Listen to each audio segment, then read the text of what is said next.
E aí, gurizada, como é que vocês estão aí? Tudo tranquilo? Já tava com saudade de vocês, hein?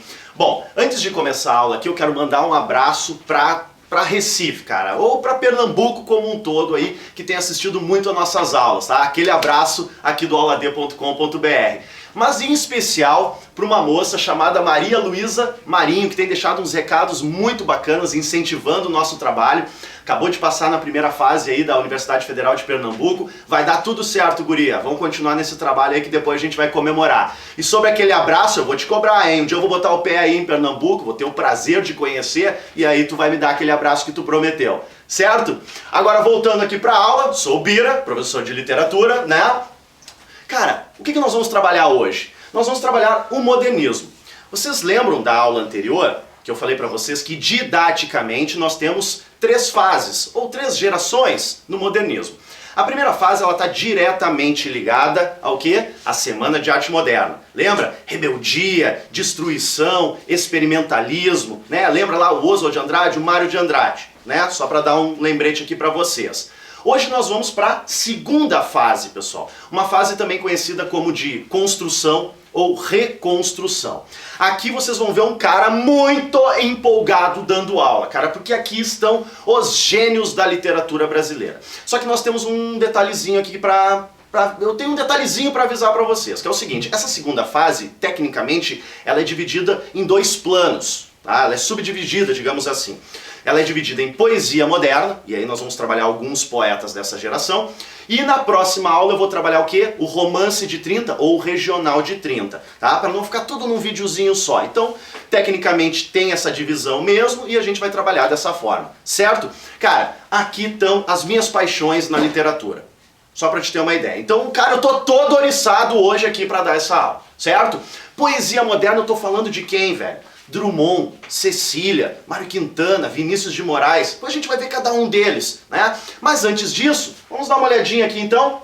Poesia moderna, algumas características, o contexto, né, que a gente sempre trabalha.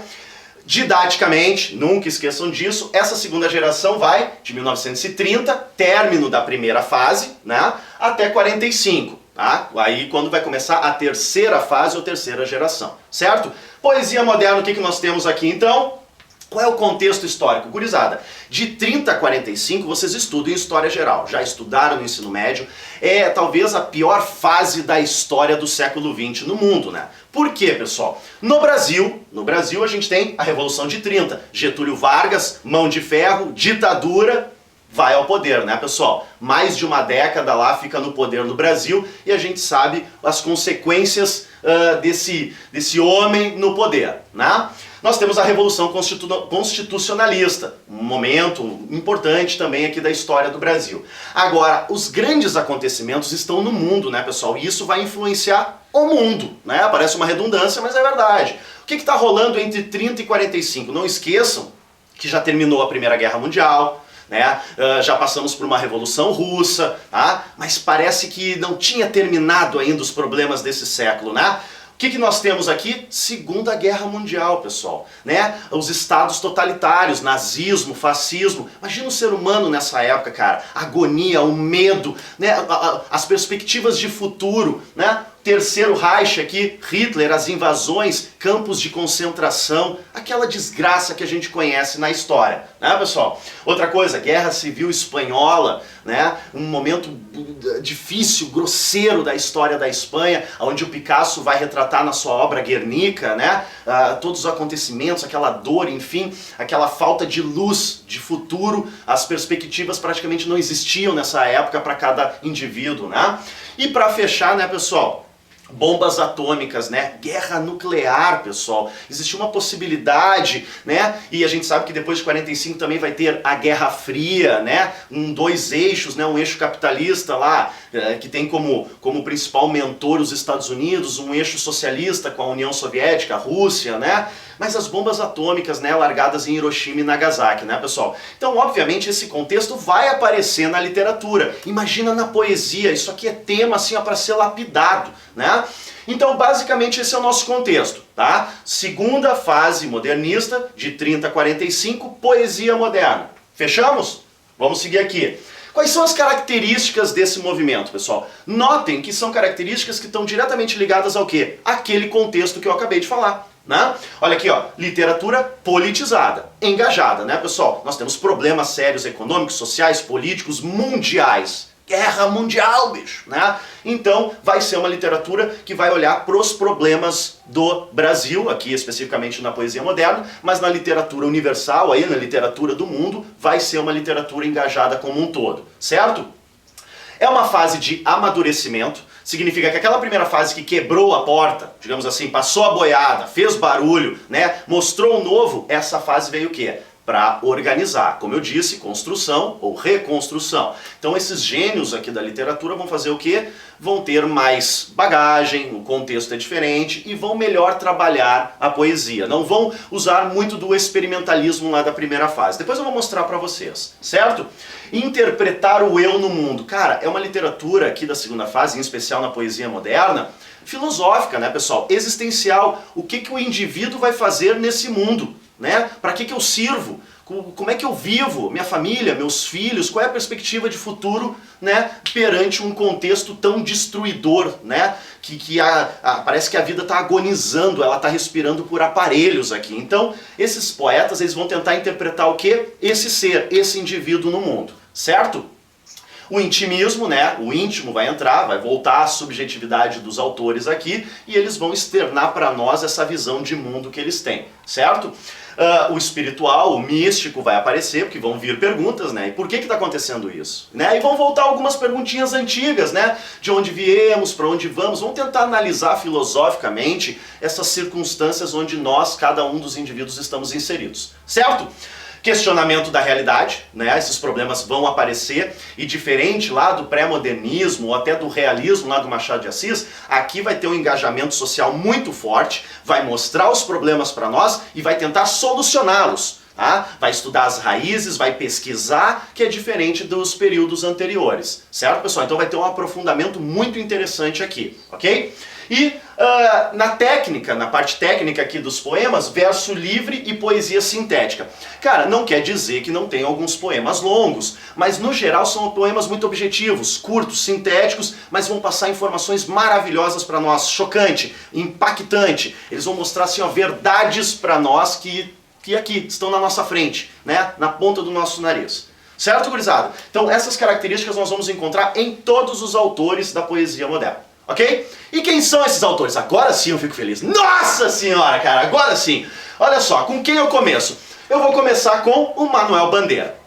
Cara, o Manuel Bandeira é um poeta muito simples, né? A sua linguagem, o seu vocabulário é muito tranquilo para entender. Aqui estão algumas das características dele, ó. Pode ver, ó, desejo insatisfeito. O que significa aqui, pessoal? Esse cara viveu até os 80 anos, só que ele descobriu muito cedo que tinha tuberculose, então a vida que poderia ter sido e não foi. Então cada vez que ele ia no médico, o médico dizia pra ele assim, ó, cara, tu tem pouco tempo de vida, daqui uns 6 meses, 1 ano, e assim ele ouvindo, daqui a pouco, daqui ele já tinha 15 anos, daqui a pouco ele ouvia de novo, daqui a pouco ele tinha 30, o cara viveu até os 80 com tuberculose, né? Então parece que ele não aproveitou essa vida porque ele tinha essa doença e essa perspectiva de morrer amanhã. Né?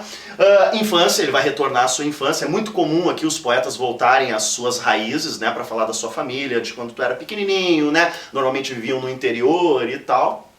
Tristeza da vida, e aqui dá para ser pelo contexto que eles estão inseridos, lembra? Contexto difícil mundialmente e aqui também no Brasil, mas também tristeza da vida porque o cara não aproveitou a vida, né? Podemos ver dessa forma. Morte, tu tem uma doença, a morte está girando, né, a tua vida frequentemente. E temática social. Eu posso colocar temática social aqui em todos os autores, né? São extremamente politizados, engajados. Certo, pessoal? Vou mostrar rapidinho aqui uns trechinhos de poemas para vocês, só para lembrar Manuel Bandeira, ok? Olha só. O bicho, nota aqui temática social, que belo poema, adoro esse poema. Vi ontem um bicho na imundície do pátio, catando comida entre os detritos. Quando achava alguma coisa, não examinava nem cheirava, engolia com voracidade. O bicho não era um cão, o bicho não era um gato, não era um rato. O bicho, meu Deus, era um homem. Olha aqui, diretamente um problema social, miséria, pobreza no Brasil. Né, pessoal? E notem um vocabulário super tranquilo de entender, né? Não precisa aquela coisa subjetiva, aquela dificuldade de interpretar a poesia. Não, super na boa, né?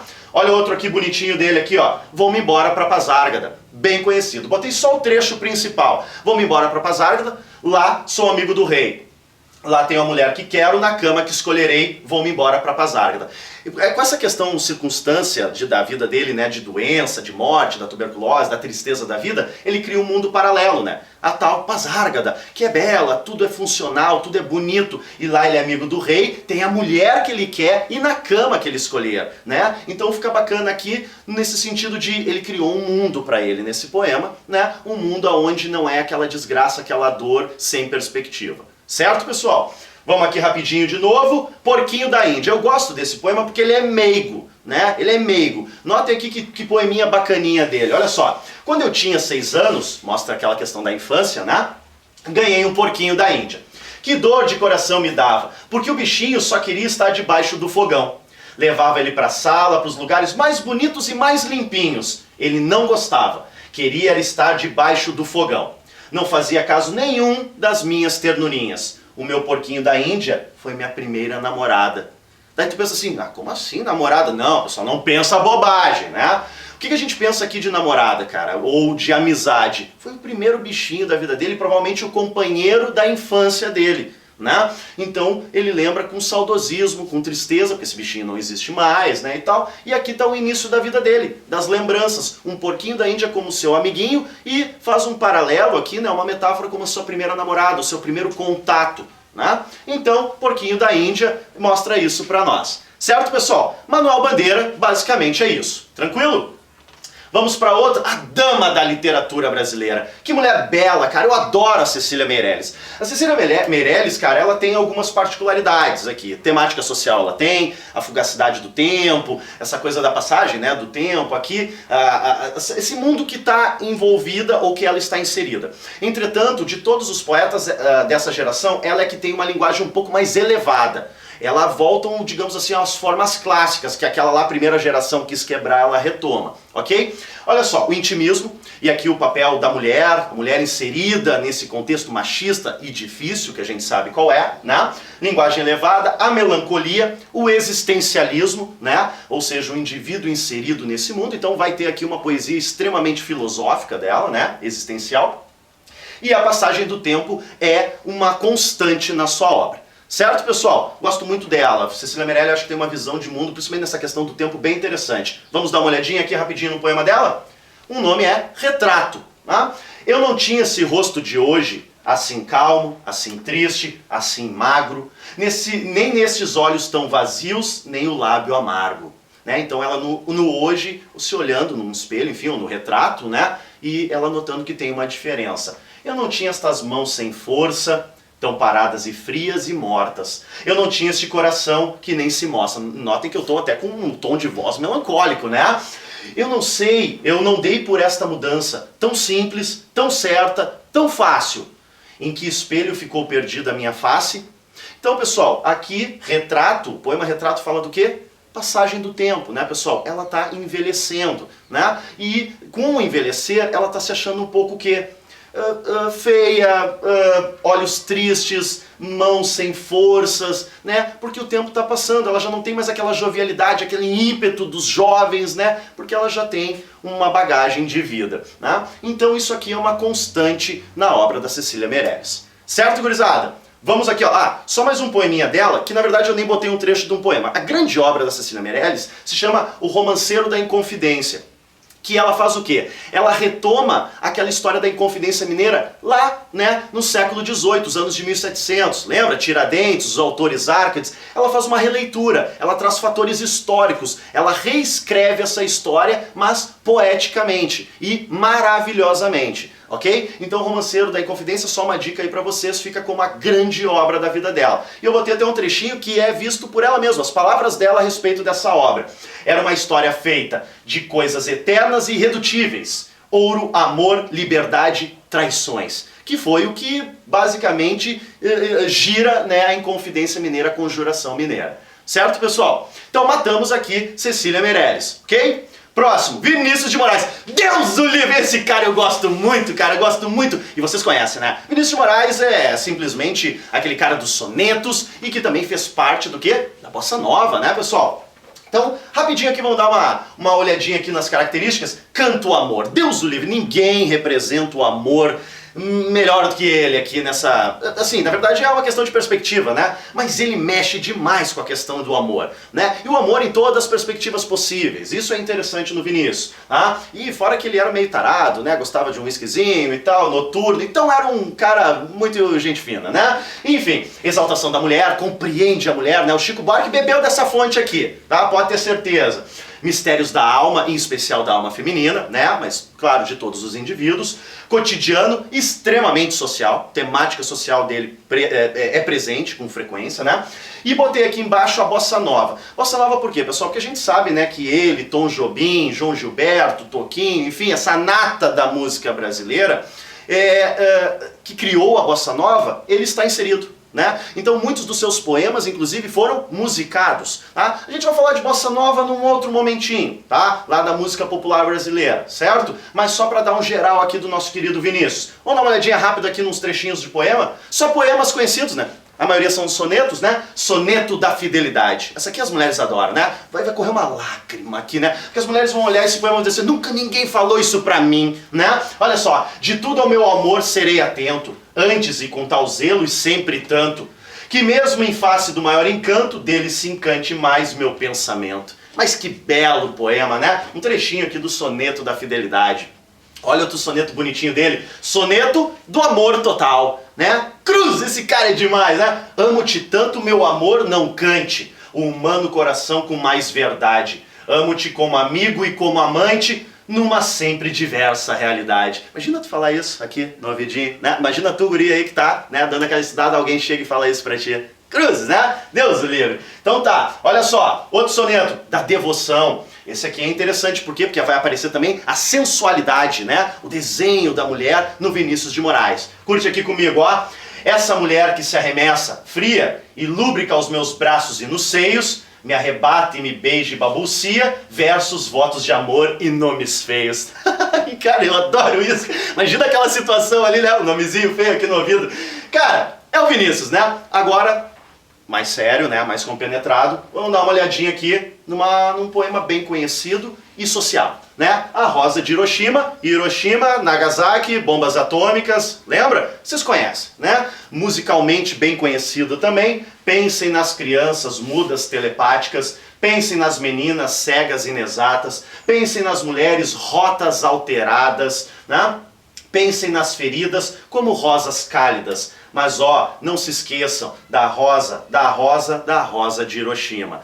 A gente sabe, né, pessoal, a rosa, né, a consequência da explosão, e a gente sabe que a consequência dessa explosão nuclear simplesmente, além de destruir a cidade, né, deixou marcas na genética, nos corpos, nas pessoas, organicamente, fisiologicamente, mas também psicologicamente, né, pessoal? Então mostra aqui que ele também, além de cantar o amor, né, com a sua sensualidade, com o seu lado fanfarrão, mostra que ele tem também uma visão de mundo, uma visão da problemática social mundial, né, muito, muito elevada, né, pessoal? Então, basicamente, esse é o Vinicião aí pra nós, ok? Vamos pro próximo? Mário Quintana. Esse é considerado um dos maiores poetas do Rio Grande do Sul, quem sabe até o maior, está inserido aí nessa geração também, e diferente dos demais, esse aqui é muito dolorido, ele é muito solitário, tem muita melancolia, tristeza, sabe, no Mário Quintana, tá, pessoal? Então, quais são as principais características? Solidão, morte. Ele também vai jogar com a ironia, com o humor, né? Ele sabe jogar, ele tem uma ironia muito requintada, assim, às vezes corrosiva, mas às vezes muito bem, digamos, alinhada, né? Tristeza das coisas, né? Então, tristeza de viver, ela está em cada momento, em cada objeto, só por respirar, por viver, parece que já está tudo triste, né? Existencialismo, de novo, né? Assim como a Cecília, como o Manuel, enfim, vai aparecer, e de alguma forma ele vai juntar aqui situações surreais, né, para mostrar o que? Essa condição do indivíduo inserido no seu contexto. Certo, pessoal? Peguei aqui os poeminhas rapidinho deles. O Morto. Olha que poema, eu adoro esse poema. Poema que é muito interessante, que mostra o quê? Uma vida. Mas como assim se chama O Morto? Lê comigo aqui. Eu estava dormindo e me acordaram. E me encontrei assim no mundo estranho e louco. E quando eu começava a compreendê-lo um pouco, já eram horas de dormir de novo. O que a gente pode interpretar desse poema aqui, pessoal? Nascimento, desenvolvimento e morte. Só que olha só, ele fez de uma perspectiva de um morto, né? Eu estava dormindo e me acordaram, tipo, eu nasci, né? E me encontrei assim num mundo estranho e louco, né? Novidade, né? Daqui a pouco, ó, quando eu começava a compreender um pouco, que eu estava pegando experiência, maturidade, já eram horas de dormir de novo, ou seja, voltar, né, aquele fim que simplesmente iguala todo ser humano, que é a morte. Né, pessoal? Acho muito bacana esse poema aqui do Mário Quintana. Espelho, rapidinho, ó, assim como a Cecília, aqui também tem a questão do espelho, parar na frente do espelho e ver a diferença do rosto, do corpo e tal. Rapidinho aqui pra vocês, ó. Por acaso surpreendo-me no espelho. Quem é esse que me olha e é tão mais velho do que eu? Parece meu velho pai, que já morreu. Nosso olhar duro interroga. O que fizeste de mim? Eu, pai? Tu é que me invadiste, lentamente, ruga a ruga. Que importa? Eu sou ainda aquele mesmo menino teimoso de sempre. E os teus planos, enfim, lá se foram por terra. Mas sei que vi um dia a longa, a inútil guerra. Vi sorrir nesses cansados olhos um orgulho triste. Cara, muito bonito, tô todo arrepiado, cara. Vou aqui, ó, todo arrepiado, ó. Olha aqui, ó. Cara, qual é o acontecimento aqui nesse poema, pessoal? Ele simplesmente para na frente do espelho e fica o quê? Igualzinho ao pai dele, né, pessoal? Ele está se tornando, né, geneticamente aqui, né, externamente o rosto, enfim, igual ao seu pai, né? E aí depois tem algumas críticas aqui, eu vi a longa e inútil guerra, né, e vi sorrir nesses olhos cansados um orgulho triste, né, pessoal? Então, Espelho de Mário Quintana é isso. Tranquilo? Aqui, ó, último para fechar. Esse aqui, ó, é pra mim assim, ó, cada um de vocês que está vendo esse vídeo, está estudando para o vestibular, eu gosto disso aqui quase como uma filosofia de vida, meu. Seja feliz, cara, aproveita a tua vida. Lê comigo aqui esse poeminha, olha que bacana. 666, tu já pensa, número da besta, demônio, né, coisa do Satã e tal. Não, nada a ver, pessoal. Se liga aqui, ó. A vida é um desses deveres que nós trouxemos para fazer em casa. Quando se vê, já são 6 horas. Há tempo, né? A gente vai deixando. Ah, beleza. Quando se vê, já é sexta-feira. Opa, sexta-feira, dia da balada, né? Quando se vê, passaram 60 anos. Tá? Agora é tarde demais para ser reprovado. Agora, e se me dessem um dia, uma outra oportunidade, eu nem olhava o relógio. Seguia sempre, sempre em frente. Iria jogando pelo caminho a casca dourada e inútil das horas. Cara, eu gosto muito desse poema porque ele está dizendo para nós o seguinte, nós somos tão regidos pelo tempo, nós seguimos tantas regras, tipo, o tempo passa tão depressa e às vezes a gente dá valor para coisas que não têm o menor valor, que a gente não deveria se estressar e investir, e quando se vê, já se tem 60 anos. Eu acho que é isso que ele está passando para nós, cara. Aproveite cada momento, cara. Se a gente tivesse mais uma chance, não vai ter essa chance, pessoal. Não tem. A gente sabe que organicamente, infelizmente, não. Agora, dogmaticamente, misticamente, daqui a pouco pode ter, mas a gente sabe que é complicado, né? Se a gente ficar dentro da realidade aqui, vai terminar. Então aproveitem, cara. Estudem bastante, vocês vão passar nos vestibulares que vocês estão fazendo, mas não deixem de aproveitar a vida de vocês. Por isso que eu gosto desse poema do Mário Quintana. Certo, pessoal? E pra fechar, agora sim, nossa senhora! Olha só, isso aqui eu acho muito bacana, que o Manuel Bandeira chamou os pequenos textinhos, poemas em prosas do Mário Quintana, de quintanares, mas na verdade são epigramas, que são frases de efeito, irônicas, frases bem bacaninhas do Mário Quintana, tá? Olha só, o nome, Cartaz para uma Feira do Livro. Os verdadeiros analfabetos são os que aprenderam a ler e não leem. Bacana, né? Tiradinha bacana. Aquele que não sabe ler, a gente sabe por que ele não lê. Mas por que quem sabe ler, não lê? Ah, que complexo isso, né? Enfim, o trágico dilema. Quando alguém perguntar a um autor o que este quis dizer, é porque um dos dois é burro. É um pouco do humor, da ironia, né? Do Mário Quintana, tá? E pra fechar, biografia. Olha essa coisa triste de viver, né, pessoal? Biografia. Era um grande nome. Ora, que dúvida. Um verdadeira glória. Um dia adoeceu, morreu, virou rua. E continuaram a pisar em cima dele. Pô, cara, que melancolia, que dor, né, cara? Ele pegou uma doença, morreu, virou nome de rua e continuaram a pisar nele. Continuaram como pisavam quando ele era vivo, né? Entendeu aqui a jogada?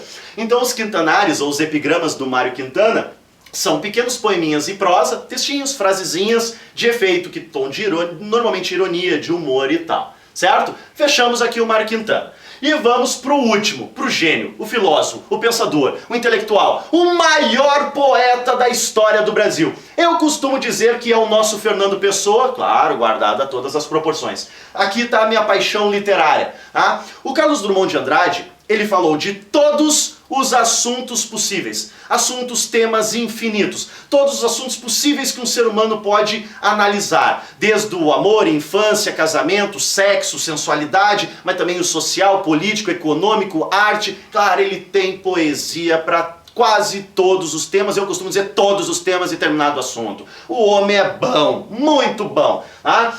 Então, temas infinitos, um humor diferente um pouco do humor do Mário Quintana. O Mário Quintana às vezes tem um humor assim meio corrosivo. Aqui é um humor, na maioria das vezes, um humor agradável, gostoso assim de ler. Existencialista, né, extremamente filosófico. Eu acho ele um intelectual, um filósofo brasileiro, não é só um poeta. Tá?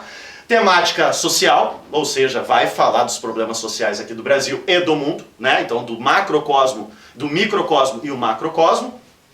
E metalinguagem, ele também vai analisar o fazer poético, a forma, a linguagem, a escrita, enfim, ok?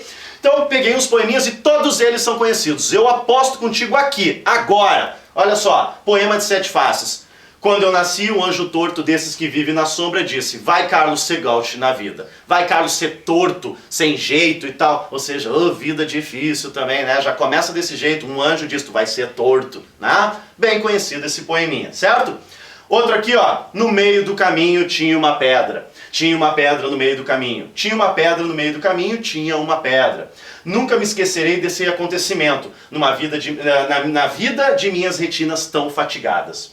Nunca me esquecerei que no meio do caminho tinha uma pedra no meio do caminho, no meio do caminho tinha uma pedra. O jogo aqui de palavras, né, parece uma brincadeira, parece uma coisa até meio estranha num primeiro momento, mas tinha uma pedra no meio do caminho tinha uma pedra. Pedra, pedra, pedra. O que é isso, pessoal? Percalços, né, pessoal? A gente está sempre tropicando, né? Parece que a nossa vida é um eletrocardiograma, né, cara? Altos e baixos, altos e baixos. Ele chama isso de pedras, né? Acho muito inteligente, muito bacana esse poema dele. Outro aqui do Drummond. E agora, José? Pô, quer um poema mais conhecido dele? Mas olha como ele consegue retratar Brasil, mundo, sentimento. Cara, olha a agonia desse ser humano aqui. E agora, José? A festa acabou, a luz apagou, o povo sumiu, a noite esfriou. E agora, José? E agora você? Aí tá falando já conosco, né? Você que é sem nome, que zomba dos outros, você que faz versos, que ama, protesta. E agora, José? Olha esse trechinho aqui. Está sem mulher? Está sem discurso, está sem carinho, já não pode beber, já não pode fumar, cuspir já não pode. A noite esfriou, o dia não veio, o bonde não veio, o riso não veio, não veio a utopia, e tudo acabou, tudo fugiu, tudo mofou, e agora, José? Tipo, parece que tu não tem mais nenhuma perspectiva, né, pessoal? Cara, aqui mostra bem aquele contexto, né, que eles estão inseridos. Mofou, utopia, o sorriso, não pode mais beber e fumar, vícios que o ser humano tem, né? Ou seja, e agora, cara? Não pode mais protestar, não tem mais mulher. E aí, cara, o que tu vai fazer da tua vida? Esse eu acho que era o sentimento de quem viveu um contexto tão desgraçado como essa primeira metade do século XX. Certo, pessoal? E para finalizar, quadrilha, né? A gente não podia falar dessa coisa do encontro, do desencontro, amor, quadrilha.